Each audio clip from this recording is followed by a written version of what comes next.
Hello दोस्तों, जी coaching में आपका स्वागत है। आज हम लोग पढ़ने जा रहे हैं ट्रांस 11 में एसर्टिव टू इंट्रोगेटिव पढ़ने जा रहे हैं। एसर्टिव टू इंट्रोगेटिव, एसर्टिव में एफर्मेटिव और नेगेटिव दोनों सेंटेंस होते हैं, उसको चेंज करेंगे हम लोग इंटेरोगेटिव में। रूल नंबर 1 देखते हैं इसके लिए। बहुत आसान सा नियम है पहला वाला। इंटेरोगेटिव वाक्य के अंत में प्रश्नात्मक चिन्ह क्वेश्चन मार्क लगाते हैं। याद रखें कि फुल स्टॉप होगा, उसको हम किस में चेंज करेंगे? क्वेश्चन मार्क में। फुल स्टॉप को हमें क्वेश्चन मार्क में चेंज करना है। रूल नंबर 2 देखते हैं, ये भी बहुत आसान नियम है। हेल्पिंग वर्ब अगर सेंटेंस में हो, is, am, are, was, were, has, have, had, will, shall, कोई भी हेल्पिंग वर्ब हो, इसको सेंटेंस में ये सब्जेक्ट के बाद होगी, इसको वाक्य के शुरू में रखते हैं। दोस्तों याद रखें, वाक्य के शुरू में हेल्पिंग वर्ब को सब्जेक्ट के शुरू में रखना है। अगर वाक्य में नॉट हो तो हटा दो और नहीं है तो लगा दो, सिंपल सी बात है। अगर सेंटेंस एफर्मेटिव है तो नेगेटिव कर दो और नेगेटिव है तो एफर्मेटिव कर दो।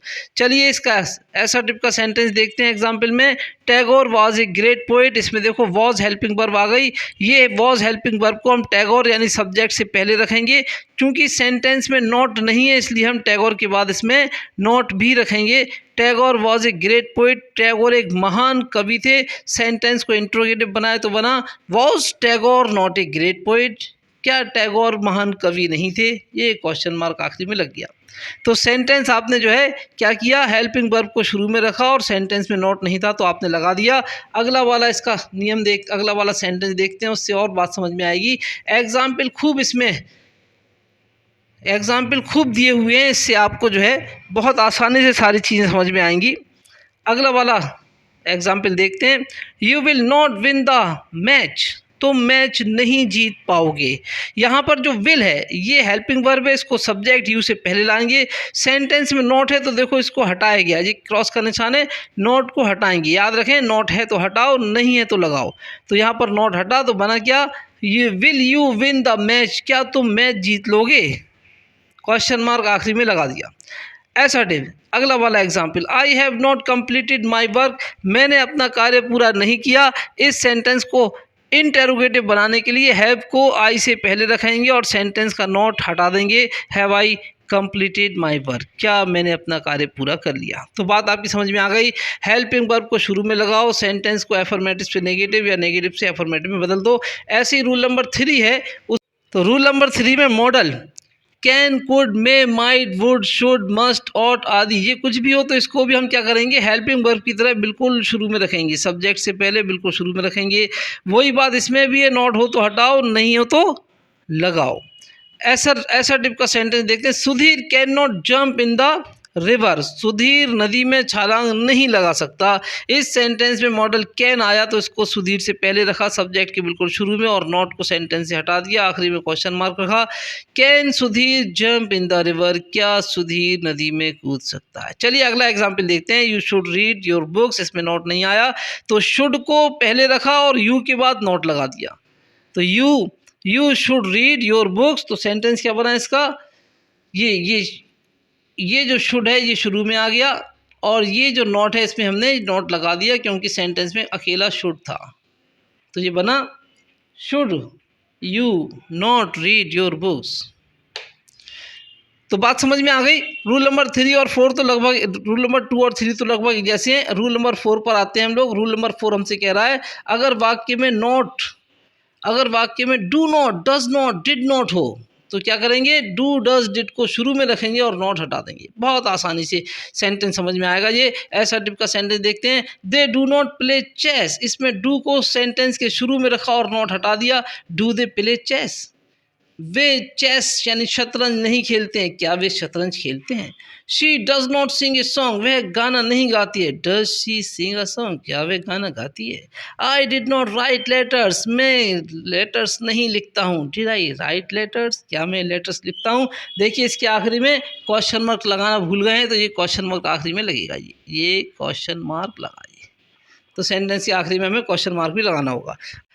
रूल नंबर 5 पर हम लोग पहुंचे हैं। रूल नंबर 5 हमसे कह रहा है, यदि वाक्य में वर्ब की सेकंड फॉर्म हो तो वाक्य के शुरू में डू और सब्जेक्ट के बाद नॉट लगाते हैं। याद रखें दोस्तों, वर्ब की फर्स्ट फॉर्म डू नॉट से रिलेटेड है। अगर सेंटेंस में वर्ब की फर्स्ट फॉर्म है तो हमें सेंटेंस के शुरू में डू लगाना पड़ेगा और सेंटेंस सब्जेक्ट के बाद हमें नॉट रखना पड़ेगा। यानी वर्ब की फर्स्ट फॉर्म में तो डू नॉट रखेंगे। चलिए एग्जाम्पल देखते हैं। आई राइट मैनी बुक्स, मैं कई किताबें लिखता हूँ।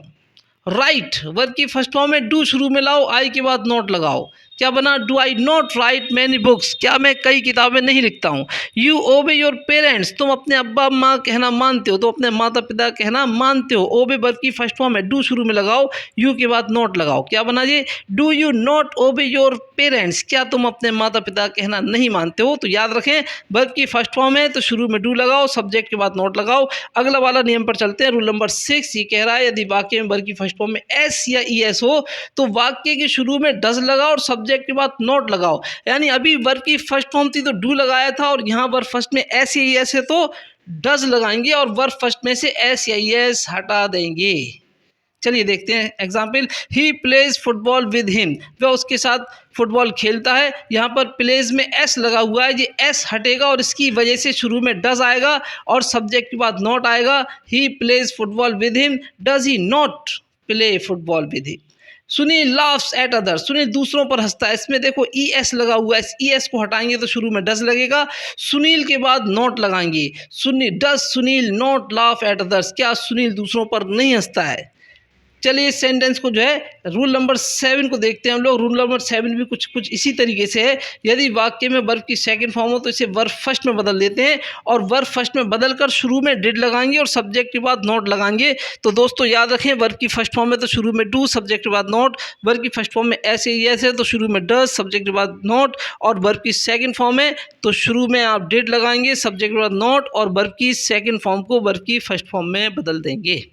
चलिए एग्जाम्पल देखते हैं। एग्जाम्पल कह रहा है हमसे I gave you a book, मैंने तुम्हें एक किताब दी थी। Did I not give you a book, क्या मैंने तुम्हें एक किताब नहीं दी थी। क्या किया? गेव वर्ब की सेकंड फॉर्म है, इसकी वजह से डिड लाए, सब्जेक्ट के बाद नॉट लाए और गिव कर दिया इसे।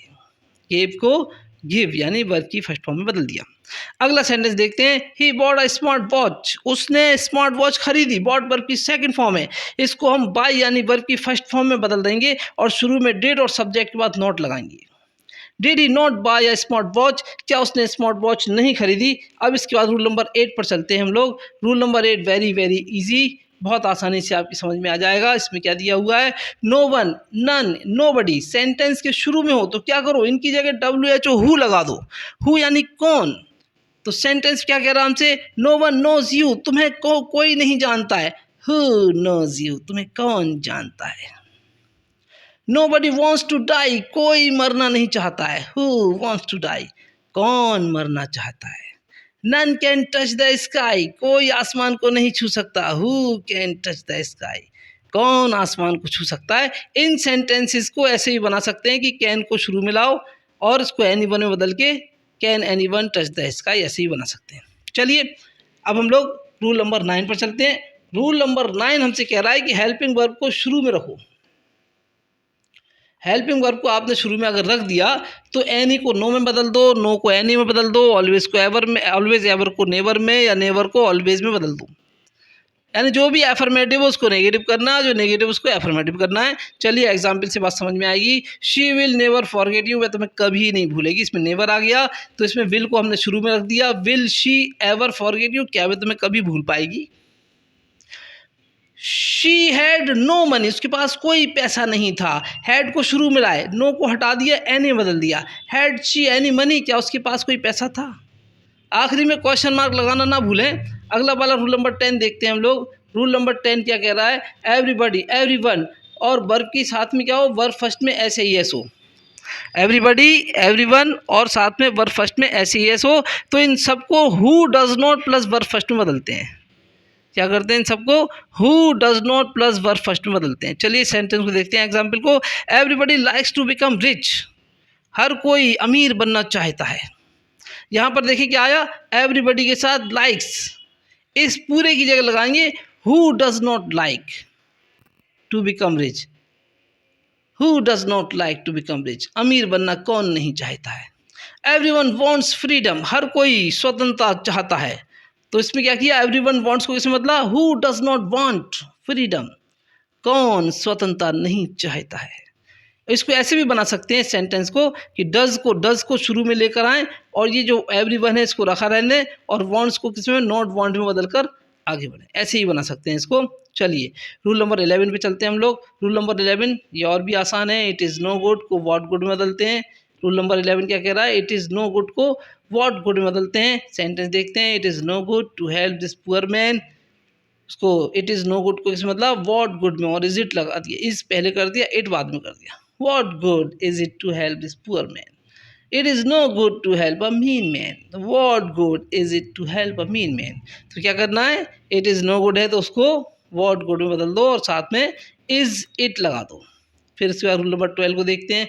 रूल नंबर 12 हमसे कह रहा है इट डज़ नॉट मैटर हो तो उसके साथ में क्या इफ़ और दो भी होगा तो इनको किस में बदलेंगे?